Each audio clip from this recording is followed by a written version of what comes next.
affected by Je voudrais réitérer populations in l'appréciation de distress. mon pays en I wish direction to des pays reiterate voisins Gabon's de l'Ukraine, appreciation qui continuent de se to mobiliser pour l'accueil neighboring d'urgence countries that des continue to réfugiés. mobilize to Nous les encourageons à urgently accorder le welcome même accueil refugees. à We toutes les encourage personnes them en to détresse, extend the sans same distinction welcome d'origine to all ou persons de in race, distress y without compris les distinction as to ressortissants et origin or étudiants race, africains. including Nous African demandons le respect de nationals leur and dignité students. et appelons We à un request traitement équitable them de toutes les personnes en détresse. Il est urgent que les parties s'engagent résolument dans le temps de la négociation en vue d'un arrêt des hostilités. Nous appelons pour cela à la désescalade et à l'arrêt des combats. Il n'y a pas d'autre issue possible. Mon pays est attentif aux négociations qui se poursuivent actuellement entre les parties, notamment à Istanbul, et espère qu'elles aboutiront à court terme à un cessez-le-feu, afin de créer le climat de confiance et de mettre en place l'accalmie nécessaire pour que la diplomatie donne de la voix et que les armes se taisent. Je vous remercie.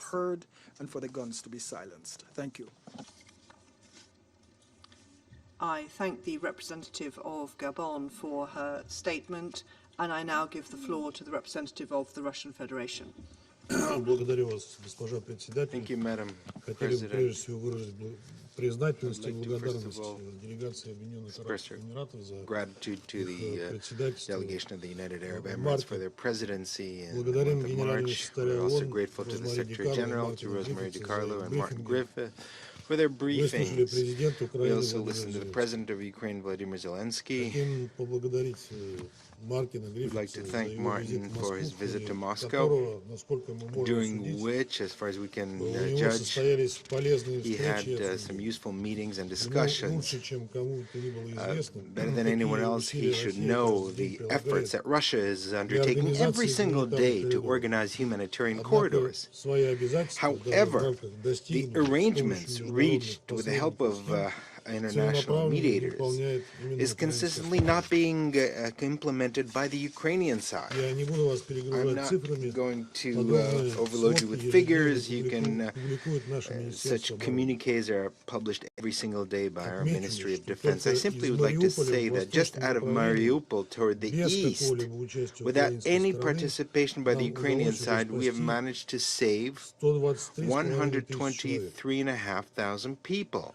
В общей же сложности с Now, начала overall, специальной since the военной операции в beginning России of the эвакуировано special military уже свыше operation, 620 over тысяч человек. 600,000 people have been более evacuated 124 to Russia, тысяч детей. including over 119,000 И речь не идет о children. каком-либо And we're not принуждении talking или about any kind of похищении, как это coercion любят or представлять abduction, наши as западные our партнеры. Western partners like О to добровольном решении этих людей present this, свидетельствует but rather множество of the voluntary decision by these people is testified by many videos that are accessible in social media. Господа председатель, сегодня была заявлена Madam другая тема President, встречи, another которая topic of the практически не meeting обсуждается, was поэтому я declared today, which опущу эту is часть и practically хочу not being хочу discussed today, so воспользоваться I'm going to leave виртуальным that out. I участием в simply нашем would like заседании to президента take Украины advantage и of the обратиться virtual presence непосредственно к here нему. of the President of Ukraine and would like to Мы address оставляем him на вашей directly. совести бездоказательные и огульные обвинения Now we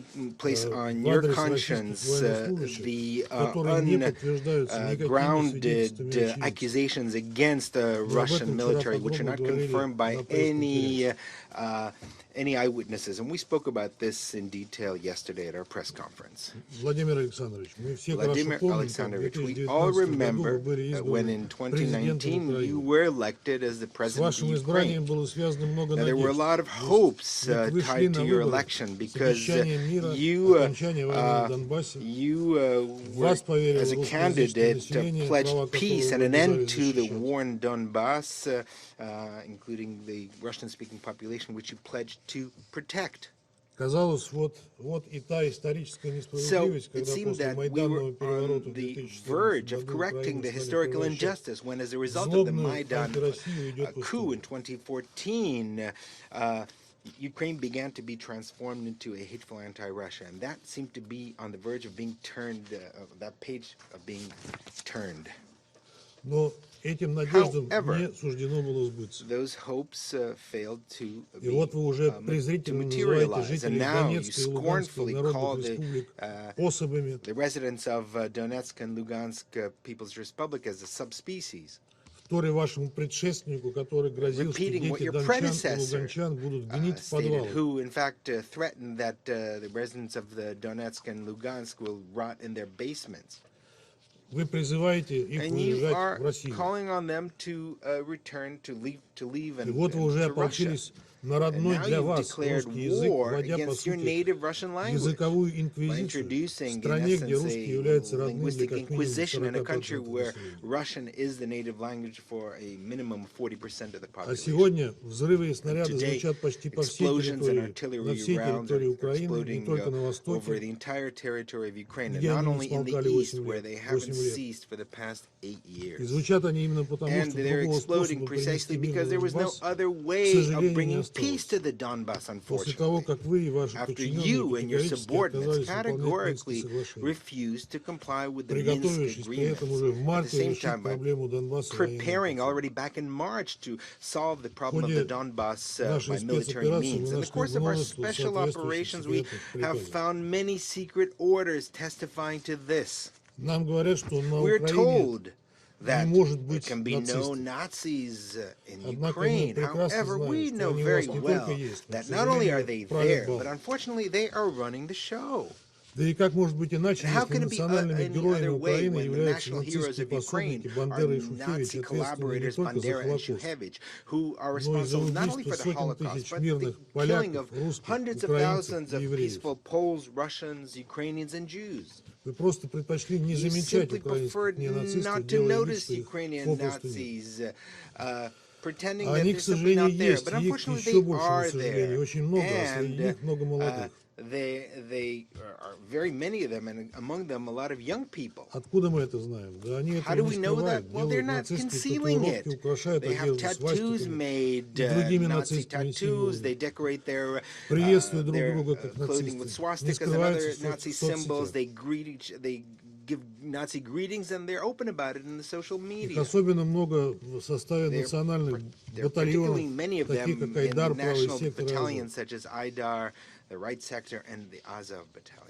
And that would be one thing, but they're also acting like Nazis, and they're killing like them. And they're not just killing Russian or prisoner soldiers, in which they torture and gloat about it on the social media, but they kill their own. Your neo-Nazis and radicals have shown unrivaled cruelty against the civilians, which they use as human shields, and position heavy artillery next to residential buildings and multiple rocket launchers as well. Today we've heard once again a huge amount of lies about Russian soldiers and military. We have hundreds, if not thousands, of video testimonials of people who are ready to provide testimony about the cruelty of Ukrainian nationals. I'll just read some of them here. These are cruel histories, but you need to hear them. Natalia Kudinova says, the mayor of the town was one of the first to run away. Afterwards, the Ukrainian authorities lied that Russia was not letting people through humanitarian corridors. The National Battalion Azov, under threat of death, kept women and children in basements, and it robbed civilians at checkpoints. A grandmother said that the Azov Battalion did not allow her to leave basements. Anyone trying to leave was shot at the Azov checkpoint. Women and children and girls were stripped naked and had their jewelry and money taken away. Валентина Николаевна Борисенкова рассказывает, как украинские военные выгнали из частного дома на улице Краматорская женщину с двумя детьми и стреляли оттуда из миномета. Она со слезами на глазах ушла, выгнали из собственного дома ее. Двое деток у нее. Выгнали хлопцы, повязки голубые. Это украинские опознавательные знаки. Марина Васильевна рассказывала, как ее пытали в подвале СБУ в Краматорске. Пристегнули меня в канализационной трубе. Когда узнали, что я русский, били, пытали электротоком, насиловали, угрожали привести несовершеннолетнюю дочь и с ней сделать то же. Шаповалова Ольга Георгиевна. Выехали из Мариуполя, из Мангуша уже 25 марта.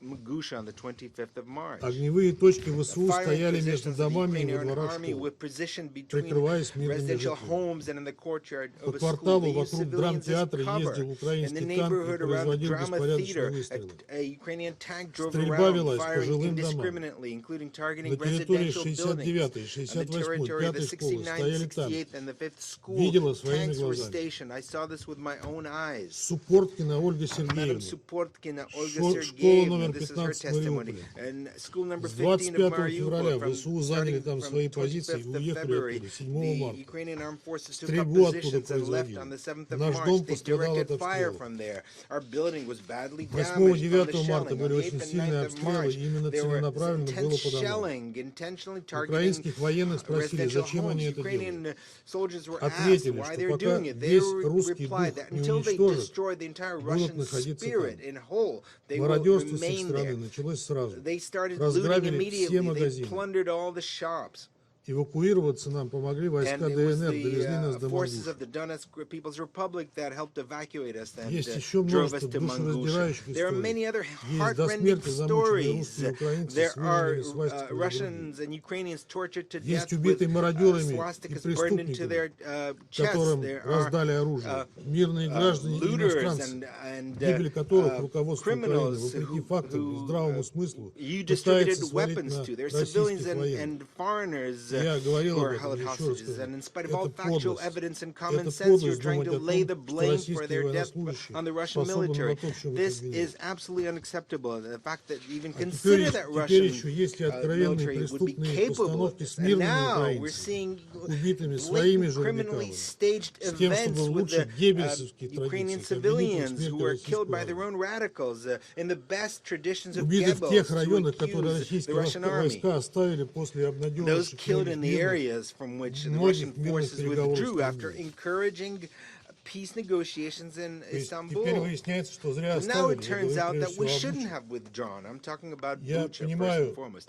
I вы understand that видели трупы, you слышали рассказы. were Вы shown, увидели только you то, что saw вам хотели corpses and показать. heard testimonials, Вы but не you only можете saw не видеть what they showed you. вопиющих нестыковок You couldn't той ignore the версии flagrant событий, inconsistencies in the которые version of продвигают events which are украинские и being западные promoted СМИ. by Ukrainian and Western media. И то, что трупов в городе The не fact было that the сразу после corpses ухода were not российских there войск, right after о the чем withdrawal of the свидетельствует сразу Russian несколько forces, which is видеосъемок. confirmed by several И то, что есть videos, and the записи, fact that there are где украинские recordings радикалы where призывают Ukrainian стрелять по тем, у radicals кого urged белые shooting повязки, at то those есть with по мирным white гражданам. armbands, in other words, Если вы against смотрели civilians. внимательно видео, которое If you сегодня saw нам the показывали, video вы very бы carefully заметили, that что на was тех shown today, людях, you'll see that которые those лежат на people земле, who are on есть the белые ground повязки, have это мирные граждане. white armbands. These are civilians. И то, что трупы на видео And the никак не fact that похожи the на те, которые corpses on the пролежали на video in улице no way 3-4 resemble дня. those that could have been lying on the А street по for 3 or 4 сенсационным и days. абсолютно And антинаучным based on данным the Нью-Йорк Таймс sensational and вообще с completely 20 марта. scientifically absurd information of the New York Times, they were there since Повестись the на этот 20th of фейк могут March. либо абсолютные So дилетанты, либо the only наши ones who could западные fall for партнеры, this которые fake ничего are не absolute хотят слушать и dilettantes давно or уже называют Western черно-белым partners who don't наоборот. want to hear anything and have been calling black-white and vice versa К for a long time сожалению, now. этим странам на саму Украину наплевать. Она для них была и есть всего лишь пешка в геополитической игре против России, которую они легко пожертвуют. Но пока постараются продлить этот конфликт, поставляя туда побольше оружия и боеприпасов. Но самое главное, повторю еще раз, как мы докатились до той жестокости, которую проявляют националисты, например, за Азов. А вы, в данном случае обращаюсь к президенту Украины, в интервью американским СМИ стыдливо защищаете, говоря, что они такие, как есть. Хочу, чтобы вы задумались, и очень надеюсь, что вы найдете решение этой ситуации, потому что оно зависит только от вас. Потому что мы пришли к вам не из-за украинских земель. Мы пришли, чтобы принести долгожданный мир на истекавшую кровью Донбасс. Не перемирие, а именно настоящий прочный мир. А для этого надо искоренить ту жестокость, которую говорят, вырезать ту нацистскую раковую опухоль, которая пожирает Украину, со временем начала бы пожирать Россию. И мы добьемся этой цели, надеюсь, скорее, чем позже. Другого выхода быть не может. Мы не бьем по гражданским объектам, чтобы сберечь как можно больше мирных жителей. Потому и продвигаемся не так быстро, как многие ожидали. Мы не действуем так, как американцы и их союзники действуют. like Americans and their allies in Iraq and Syria were razing entire cities to the ground. They had no pity for them, but we felt great pity because these are people who are close to us. Radicals have nothing to lose. They couldn't care less about civilians. They're ready to take to the grave with them the entire population of the Ukraine, as was clearly demonstrated by the provocation in Bucha. Don't allow the West to achieve its goals, Vladimir Alexandrovich.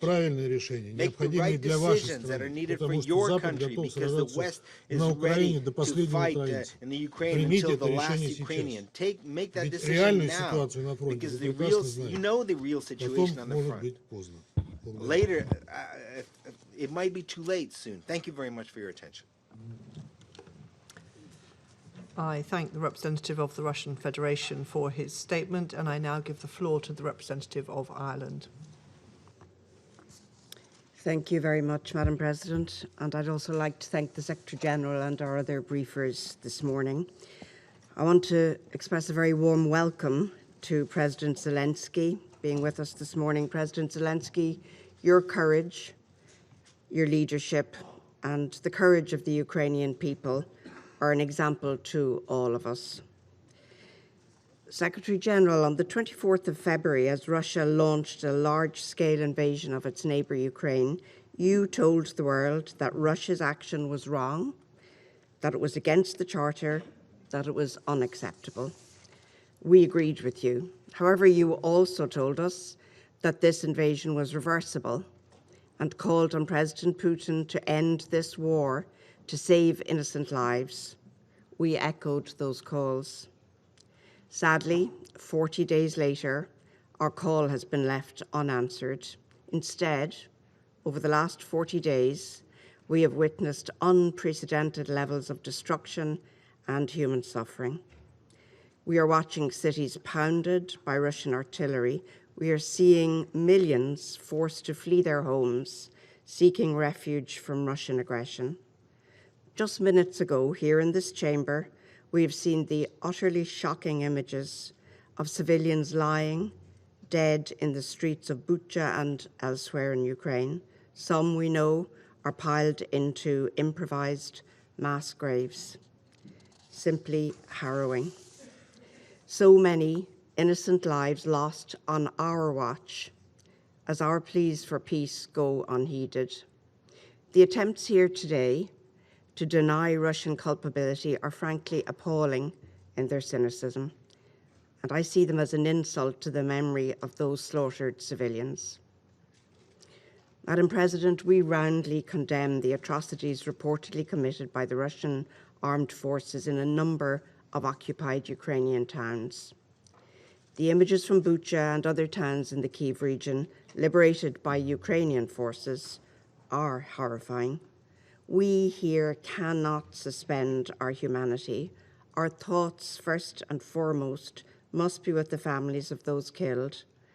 Their pain at the loss of their loved ones in such an unspeakable manner is almost unimaginable. Let's be clear. The Russian authorities are responsible for these atrocities committed while they had effective control of the area. The Russian authorities are subject to the international law of occupation. There can never be impunity from such crimes. Never, ever. Not in Bucha, not in any other town or village, ever. Where crimes have been committed, they must be fully investigated and evidence preserved so that these crimes can be prosecuted by domestic and international courts, including the International Criminal Court. Ireland will continue to support efforts to ensure robust and independent investigation of all violations of international law. We must have accountability and justice for the victims and for the survivors of this war. We at this table share that responsibility in face of such atrocity. We call on the Russian Federation to abide by the order of the International Court of Justice and to immediately cease its military action and withdraw from the entire territory of Ukraine. Madam President, in the last 40 days, we have seen a horrific humanitarian disaster unfold in Ukraine because of the Russian Federation's unprovoked and unjustifiable further invasion of that country. A country where just weeks ago, citizens lived in relative peace and prosperity, and one which has been transformed now into one where families lack access to basic necessities, where basements have become bomb shelters, where millions have become IDPs and refugees. The use of explosive weapons in populated areas has had a devastating impact on civilians in the midst of active hostilities. Once again, we call for the parties to the conflict to comply with international humanitarian law, including the obligation to direct attacks only against military objectives, the prohibitions against indiscriminate and disproportionate attacks, and the obligation to take all feasible precautions in attack. We have heard increasing allegations of sexual violence by Russian soldiers. You referred to this morning, Secretary General. We must stress that conflict-related sexual violence can constitute a war crime. The perpetrators of such crimes must be accountable. They must be held accountable. They will be held accountable. Sexual violence is another abhorrent crime of this war that cannot go unanswered. We again reiterate the need for full, safe, and unhindered humanitarian access to those in need, as called for today by Martin Griffiths. Secretary General, we again echo your call for Russia to implement an immediate humanitarian ceasefire. It is the very least the aggressor can do. It is way past time. As we know, the reverberations of this war are reaching far beyond Ukraine. It's unacceptable that Russia's war of choice against Ukraine is also having, and will continue to have, significant spillover effects across the globe. Deterioration of food security, surging energy prices, increasing poverty. The most vulnerable and impoverished in developing countries will suffer the most. We utterly reject that. Madam President, it is our collective responsibility here at this table to maintain international peace and security, nothing less. This is why we call on the Russian Federation to stop this war, to stop its unlawful attempts to establish occupying authorities, to stop destabilizing the democratic foundations of the Ukrainian state. Such steps are yet further reprehensible violations of Ukraine's independence, sovereignty, and territorial integrity. It gets harder each time to say this, but it is never too late to do the right thing and to end this war now. Thank you, Madam President.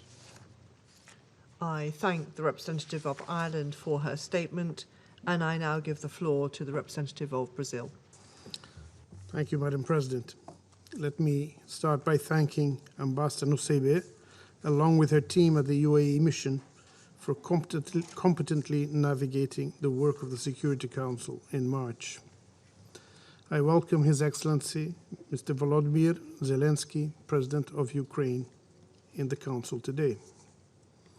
I would like to thank the Secretary General, Antonio Guterres, and the Secretary General for Political Affairs, Rosemary DiCarlo, and Under Secretary General for Humanitarian Affairs, Martin Griffiths, for their updated presentations about the situation in Ukraine. Madam President, as we enter into the 6th week of hostilities in the Ukrainian territory, we continue to witness appalling images of human suffering. The recent reports of acts of violence against civilians in Bucha, Irpin, Kharkiv, Donetsk, and other places affected by the conflict are extremely worrying, according to the statement by the ICRC. We call for a really independent and thorough investigation of all reported violations with the full cooperation of both parties to the conflict, without prejudging any conclusions, and underscore the need for perpetrators to be held accountable.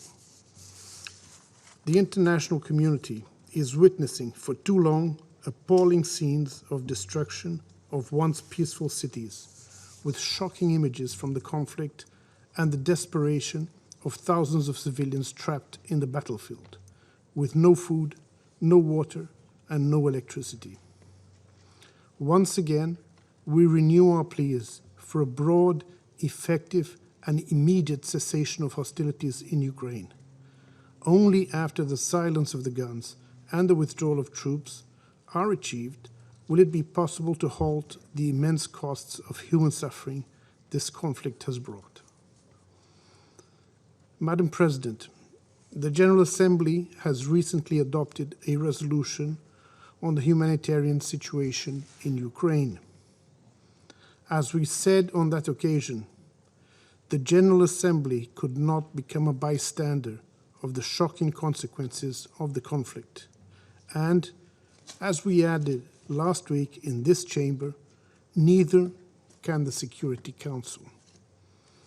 As the main UN organ with primary responsibility for the maintenance of international peace and security, the Security Council has the mandate and the responsibility to address this situation in an effective manner.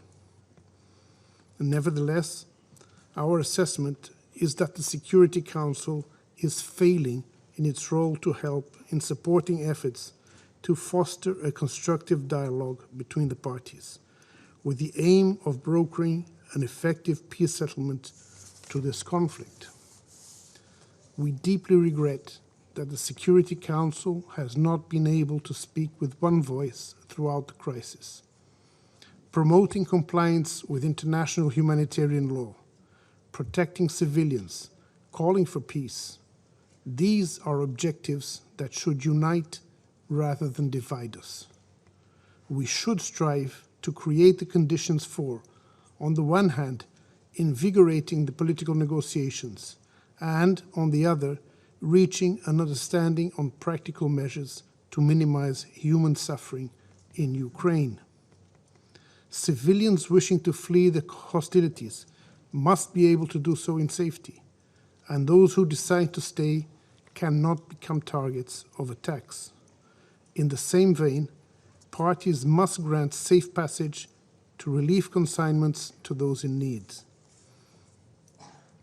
Once again, Brazil reiterates the call for all parties to fully respect and ensure respect for international humanitarian law. The causes of conflict, whatever they are, do not undermine the obligations of all parties have to guarantee that civilians should be protected, that the wounded receive medical care, that humanitarian assistance reach those in need, and that detainees be treated humanely in all circumstances.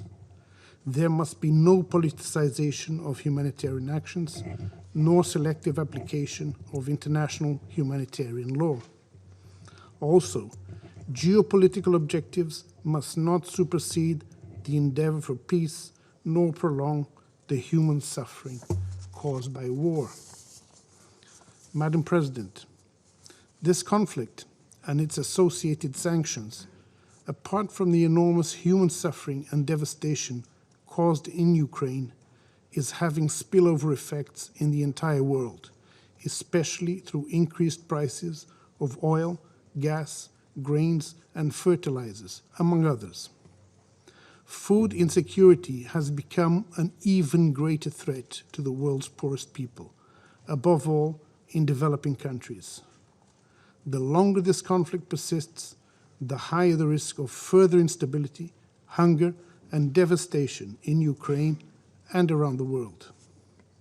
It is high time to return to the path of dialogue and diplomacy for a peaceful settlement of the conflict. We urgently need the cessation of hostilities. De-escalation of tensions and negotiations are the only way out of this conflict, not only for the countries directly involved, but also for the entire world. I thank you, Madam President. I thank the representative of Brazil for his remarks, and I now give the floor to the representative of Kenya. Thank you, Madam President. I congratulate you on assuming the presidency of the Security Council for April and assure you of my delegation's full support. I listened closely to the remarks by the Secretary General and his Undersecretaries General, Rosemary DiCarlo and Martin Griffiths, hoping to hear that our fears that the war in Ukraine has entered a new, more dangerous phase were exaggerated. Sadly, they offered no such comfort. Instead, we are left with the words of His Excellency Volodymyr Zelenskyy, the President of Ukraine, who has described the horrifying suffering of civilians in Bucha and other towns and neighborhoods in Ukraine. His account of the atrocities is in stark contrast to that of our colleague in the Security Council, the representative of the Russian Federation. But the fact that the truth in Bucha is contested is the surest sign that we stand on the precipice of more widespread abuses of human rights. In April 1994, even as genocide engulfed Rwanda, there were members of the Security Council contesting the horrifying truth that 1 million people were being murdered. We should stand warned that the inability of the Council to establish the facts and accordingly attribute responsibility may enable the risk of escalation into far worse crimes. Beyond the city of Bucha, Madam President, we're extremely worried about the safety of civilians who are trapped in other besieged cities and villages, such as Mariupol and Kherson. Our actions today should seek to prevent what we have witnessed happen in Bucha take place in Mariupol and Kherson. While we debate who is responsible for the horrors of Bucha, it is incontestable that what started as a special military operation is now a war, and that what began with reassurances of limited aims, not targeted at civilians, has led to thousands of dead civilians and millions of refugees and internally displaced. No one can doubt that there are flagrant violations of international law, international humanitarian law, and the UN Charter underway in Ukraine. Kenya condemns the abuses undertaken in the past few weeks and those in the eastern provinces of the country during the years that the conflict has raged. Madam President, the war in Ukraine is today's most dangerous threat to the maintenance of international peace and security. It is the latest assault by the most powerful states against the multilateral order. Their continued abuse of the Charter created growing cracks over the years in the global security order. Now the bottom has fallen out. Ukraine may now become a model for a new generation of disastrous wars on multiple continents. Millions of refugees are being created, and there will be many more as the economic effects of the war produce and intensify conflicts elsewhere. Accelerating food and energy prices are plunging millions into worse forms of poverty. The UN, as a forum for solutions to humanity's most pressing problems, is losing prestige and its historical standing. President Zelenskyy has left us with ideas for Security Council reform that we need to consider seriously. Things have fallen apart, and the center cannot hold under these assaults on our United Nations. We must reform. There are no easy solutions. Even a negotiation that is not properly structured to protect the people and sovereignty of Ukraine could be the prelude to a wider war. For now, we urge the following urgent steps, understanding their limits due to the continued inability of the Security Council to act decisively. We call for an impartial and prompt United Nations investigation into the atrocities against the civilians in Bucha and other towns in Ukraine. This calls for an immediate end of all hostilities to guarantee unfettered access by the investigating teams. We urge the conflicting parties to immediately make clear to their military personnel that they will be held to account on the basis of command or superior responsibility, if they violate the international laws that regulate warfare. We commend Ukraine's neighbors for opening their borders to refugees of multiple nationalities from Ukraine. We continue to urge them to ensure that the thousands of affected Africans be treated in accordance with international humanitarian law and basic dignity. We commend OCHA and many other organizations and individuals who have come to the aid of the deserving people of Ukraine. In this regard, we welcome the third UN-organized humanitarian convoy that reached thousands of people in need in Sumy and other cities.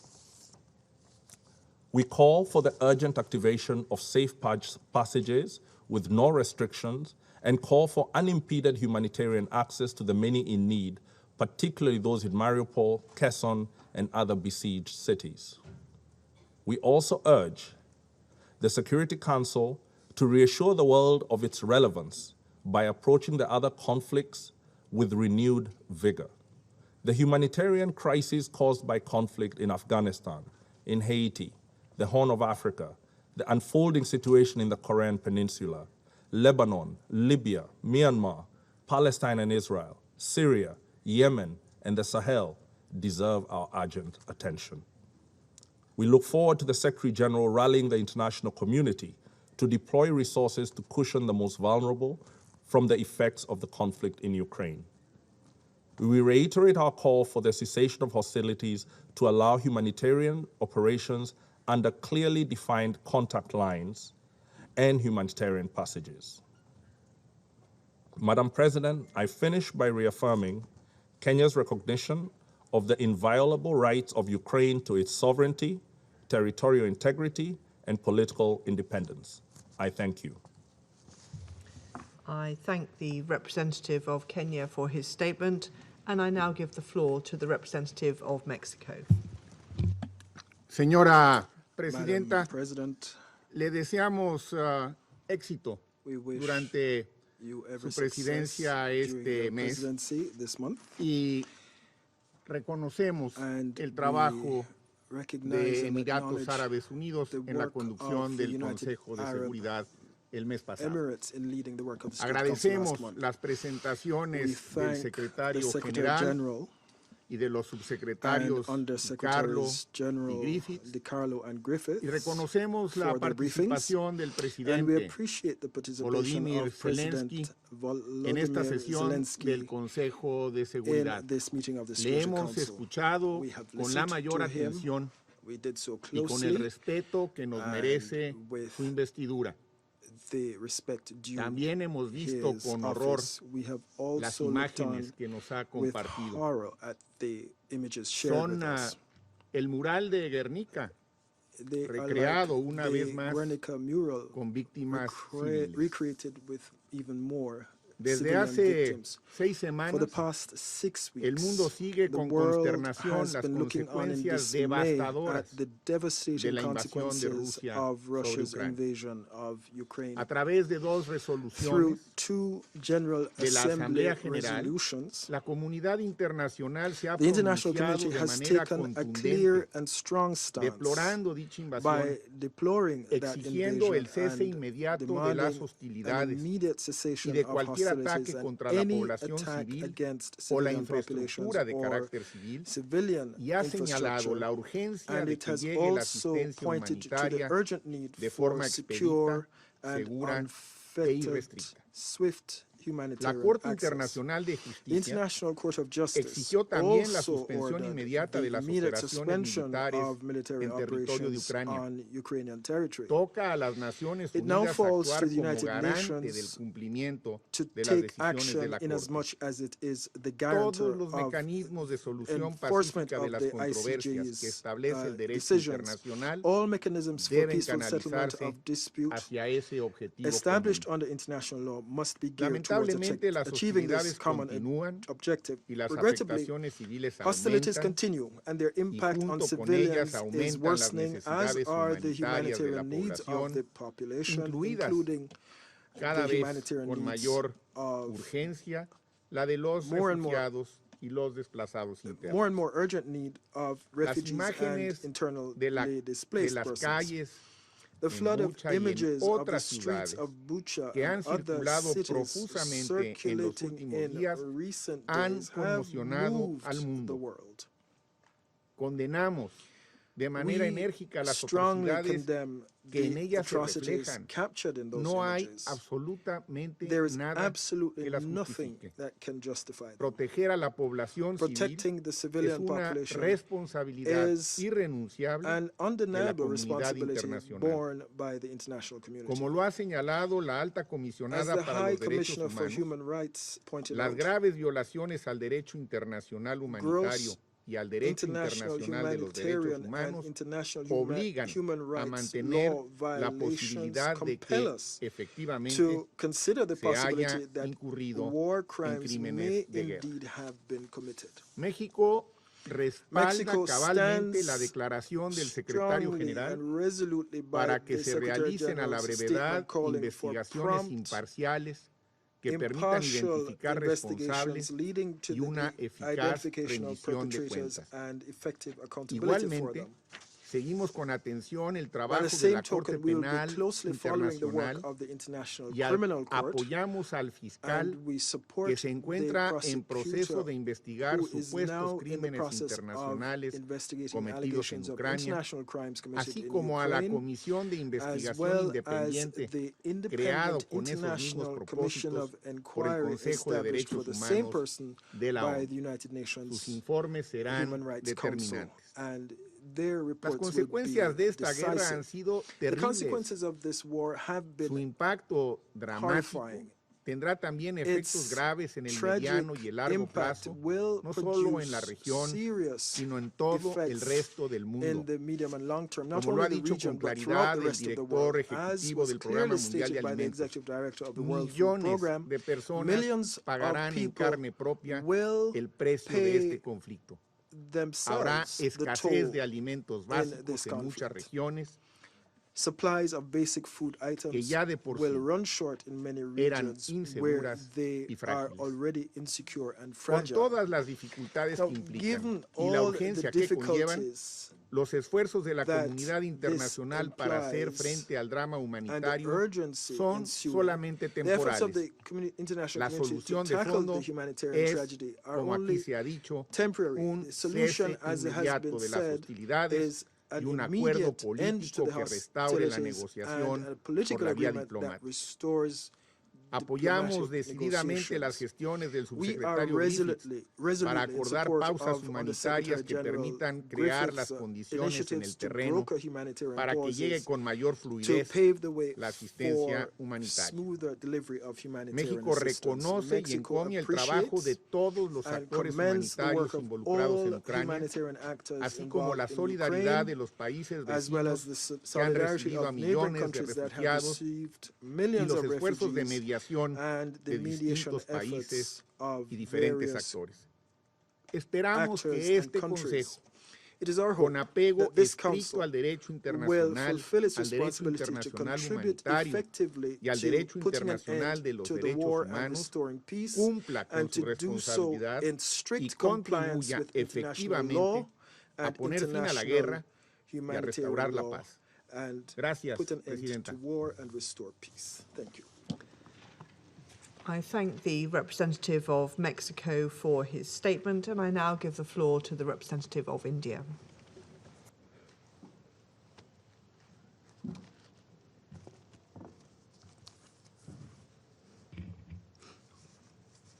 Thank you, Madam President. Let me begin by thanking Secretary General Antonio Guterres for his presence and remarks on the situation in Ukraine. I also thank USG Rosemary DiCarlo and USD Martin Griffiths for their respective briefings on the security and humanitarian situation. We thank the participation of His Excellency, the President of Ukraine, at today's meeting. I also take this opportunity to thank the United Arab Emirates and Ambassador Lana Nusayba for their excellent presidency. Madam President, the situation in Ukraine has not shown any significant improvement since the Council last discussed the issue. The security situation has only deteriorated, as well as its humanitarian consequences.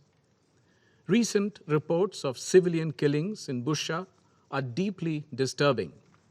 We unequivocally condemn these killings and support the call for an independent investigation. We hope the international community will continue to respond positively to the humanitarian needs. We support calls urging for guarantees of safe passage to deliver essential humanitarian and medical supplies. Keeping in view the dire humanitarian situation in Ukraine, India has been sending humanitarian supplies to Ukraine and its neighbors, which include medicines and other essential relief material. We stand ready to provide more medical supplies to Ukraine in the coming days. India continues to remain deeply concerned at the worsening situation and reiterates its call for immediate cessation of violence and end to hostilities. We have emphasized right from the beginning of the conflict the need to pursue the path of diplomacy and dialogue. When innocent human lives are at stake, diplomacy must prevail as the only viable option. In this context, we take note of the ongoing efforts, including the meetings held recently between the parties. The impact of the crisis is being felt beyond the region, with increasing food and energy costs, especially for many developing countries. It is in our collective interest to work constructively, both inside the United Nations and outside, towards seeking an early resolution to the conflict. Allow me to reiterate the importance of UN guiding principles of humanitarian assistance once again. Humanitarian action must always be guided by the principles of humanitarian assistance, which is humanity, neutrality, impartiality, and independence. These measures should never be politicized. We continue to emphasize to all member states of the UN that the global order is anchored on international law, UN Charter, and respect for territorial integrity and sovereignty of states. I thank you, Madam President. I thank the representative of India for his statement, and I now give the floor to the representative of China. Thank you, Madam President. Madam President, I first of all would like to congratulate you upon assuming the presidency of the Council for this month. At the same time, I would also like to thank Ambassador Nusebe as well as the UAE team for their outstanding work when UAE was the president of the Council during the month of March. Madam President, de-escalating tension in Ukraine and putting an early end to the fighting is the urgent expectation of the international community and the strong desire of China. We have many times emphasized that dialogue and negotiation is the only way out for opening the door of peace. Russia and Ukraine have already had many rounds of negotiations. We welcome the two sides to stick to the general direction of peace negotiations, overcome difficulties and differences, and continue to build conditions for a comprehensive settlement of the crisis. The international community should create favorable conditions and environment for negotiations between the two sides, open up space for political settlement, and should not set up roadblocks to increase resistance for peace, let alone add fuel to the fire to aggravate confrontations. Every effort should be made to prevent the escalation of the localized conflict. China attaches great importance to the humanitarian issue in Ukraine and supports all initiatives and measures conducive to alleviate the humanitarian crisis in Ukraine. As the current conflict continues, we call on the parties to abide by international humanitarian law, protect the safety of civilians and civilian facilities, minimize civilian casualties, and ensure safe and smooth evacuation and access of humanitarian corridors, as well as guarantee the basic rights of women, children, and wounded fighters. Humanitarian issues should not be politicized.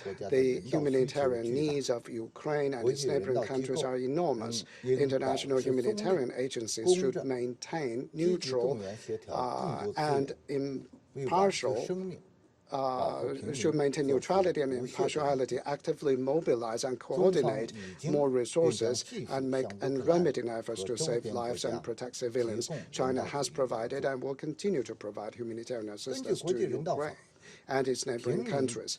Under international law, civilians should be spared of any forms of violence in armed conflict, and attacks against civilians are unacceptable and should not occur. The reports and images of civilian deaths in Bucha are very disturbing, and the relevant circumstances and specific causes of the incident must be verified and established. Any and all accusations should be based on facts. Before conclusions are drawn, parties should exercise restraint and avoid unfounded accusations. Madam President, as pointed out by Secretary General Guterres, the spillover effects of the Ukrainian crisis is having a major impact on the world and the developing countries in particular. This requires our great attention and our strengthened management. Sanctions are not an effective means to solve the problem, but will instead accelerate the spillover of the crisis and bring new and complex problems. Today, with the deep development of globalization and the closely linked community of mankind, the implementation of all-dimensional and indiscriminate sanctions is tantamount to politicizing, instrumentalizing and weaponizing the world economy, triggering serious crises in the fields of global economy and trade, finance, energy, food, industrial chain, and supply chain, and endangering decades of development gains of the international community and making people of all countries pay a hefty price. The vast number of developing countries are not parties to the conflict and should not be involved in this confrontation, let alone be forced to bear the consequences of geopolitical conflicts and great power competition. The world's major economies should be responsible for managing the risk of crisis spillover and maintaining the stability of global markets and the momentum of the global economic recovery. Madam President, more than 30 years after the end of the Cold War, such a geopolitical tragedy taking place in Europe now deserves our profound reflection. The sovereignty and territorial integrity of all countries should be respected, and small and medium-sized countries should not be pushed to the forefront of confrontation between and among great powers. All countries have the right to decide their foreign policy independently and should not be forced to take sides. The security of all countries is inseparable, and the security of one country cannot be achieved at the expense of the security of others. We call upon the United States, NATO, and the European Union to engage in comprehensive dialogues with Russia to face head-on their differences accumulated over the years, find solutions to the problem, and promote the building of a balanced, effective, and sustainable regional security framework. On the issue of Ukraine, China does not seek geopolitical self-interest. It is not our mindset to watch the situation indifferently from the sideline, let alone do anything to add fuel to the fire. There's only one goal we sincerely look forward to, and that is peace. China will continue to promote peace talks and play a constructive and responsible role in helping resolve the crisis in Ukraine. I thank you, Madam President. I thank the representative of China for his statement, and I now give the floor to the representative of France. Madame la Présidente, je salue la participation du président Zelenskyy à cette réunion et à travers lui le courage et l'esprit de résistance du peuple ukrainien. La France se tient à vos côtés. Je remercie le secrétaire général, la secrétaire générale adjointe aux affaires politiques et le secrétaire général adjoint aux affaires humanitaires de leurs interventions. La guerre d'agression que la Russie livre contre l'Ukraine a franchi ces derniers jours un nouveau cap dans l'horreur. Les images